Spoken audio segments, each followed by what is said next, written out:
Рампы, аплодисменты благодарных и преданных зрителей. Назране, в Ингушетии, прошла торжественная церемония открытия 4-го международного кинофестиваля «Золотая башня». 15 стран-участниц представят более 30 фильмов, причем 5 из них дебютные. Ингушский зритель увидит их первым. О гостях фестиваля и его участниках подробно рассказывает Мария Местоева. В нашем регионе ежегодно проходят различные фестивали. К таким можно отнести и фестиваль культуры и спорта народов Кавказа, называемый Кавказскими играми, в народе именуемый маленькими северокавказскими олимпийскими играми. К Каннскому фестивалю, маленькому северокавказскому, можно отнести международный фестиваль «Золотая башня», который проходит в нашем регионе уже в 4-й раз. В нем принимают в этом году участие 15 стран, и в этом году представлено 5 дебютных картин. Если театр начинается с вешалки, то кинофестиваль с традиционной красной дорожки. Гости пока только прибывают. Среди них Наталья Орлова, мультипликатор и лауреат множества премий, в том числе престижной «Ники». Наталья в нашей республике впервые и как мультипликатор больше радеет за развитие в регионе именно этого направления. Я как бы представитель анимационного кино, поэтому для меня очень интересно познакомиться и с культурой, и с традициями ингушского народа, и, возможно, мы что-то сделаем в анимации на эту тему. Это было бы очень интересно. Владимир Гостюхин, знакомый всем по таким известным фильмам, как «Возьму твою боль», «Время выбрало нас» и «Охота на лис», тоже в регионе впервые. Актер мечтает посетить и горную часть республики, чтобы ближе познакомиться с самобытной культурой народа. У ингушского кинематографа, считает он, большое будущее. У вас все молодое, все юное, все. И в то же время связано с традицией национальной вашей. И это замечательно. Я надеюсь, что в конце концов мы будем свидетелями такого прекрасного ингушского фильма, который будет получать призы на всех кинофестивалях. И счастливой дороги вашему кинофестивалю. Кинофестиваль в этом году, приуроченный к юбилею республики, проходит в регионе уже в 4-й раз. Но даже за этот короткий промежуток времени у него появились свои поклонники, которые не упускают возможности прикоснуться к миру кино, посещая кинопоказы и все церемонии открытия и закрытия фестиваля, как это делает Любовь Евлоева. Я каждый раз приходила, каждый раз это моя болезнь. За наши картины, когда наши ребята там участвуют, я очень болею за это. Как бы лучше получилось, как бы лучше показать нас. Но вот зал полон и ведущие на сцене. В этом году компанию Тимофею Федорову составила известная актриса и модель Анастасия Макеева.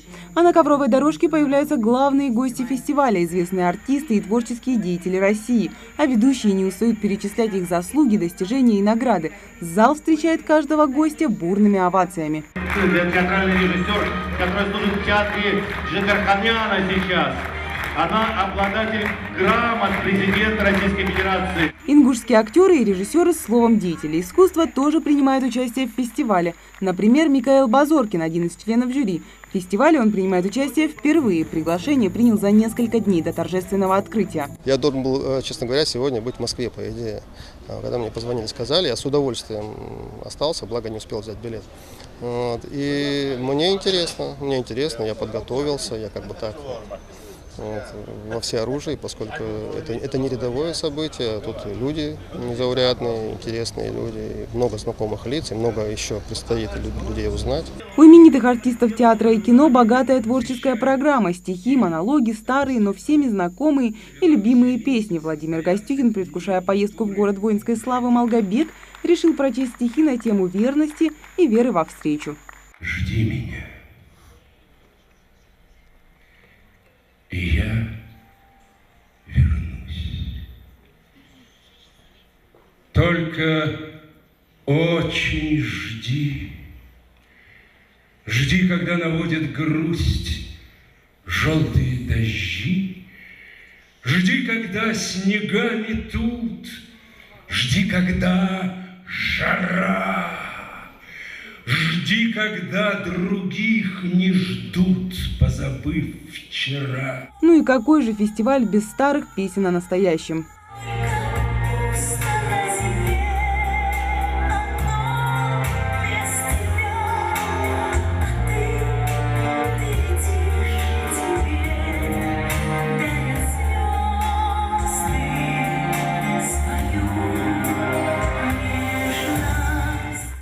большинство присутствующих в зале зрителей – настоящие киноманы и ценители искусства. Даже молодежь уже имеет свои устоявшиеся вкусы. У девушек это чаще фильмы о любви, а молодые люди предпочитают картины о верности, дружбе и родине.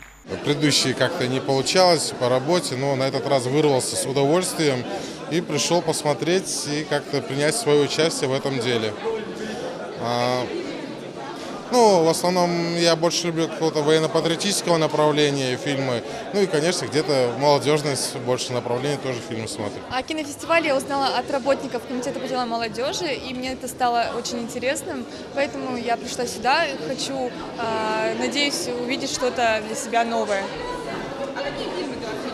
Мне очень нравятся фильмы неожиданные, с непредсказуемой развязкой, с неожиданным концом. Когда ты не предполагаешь, чем все закончится, ты сидишь в напряжении до конца фильма. Я бы хотела посмотреть именно такой фильм. Жюри будет оценивать фильмы в этом году под председательством Тенгиза Семенова, это документальное кино, и под председательством Суламбека Мамилова, это игровое кино. На 4-й кинофестиваль из 15 стран мира заявлено более 50 картин, причем число участников от нашего региона ежегодно увеличивается. Соответственно, и число поклонников тоже. Теперь, чтобы побывать на кинофестивале, наши соотечественники приезжают из других регионов страны. Мне очень приятно было присутствовать сегодня здесь, на этом кинофестивале, потому что я 8 лет не была на родине. И вот сейчас для меня это все очень впечатлительно, что на моей земле, на моей родине такие красивые кинофестивали. Здесь очень понравилось.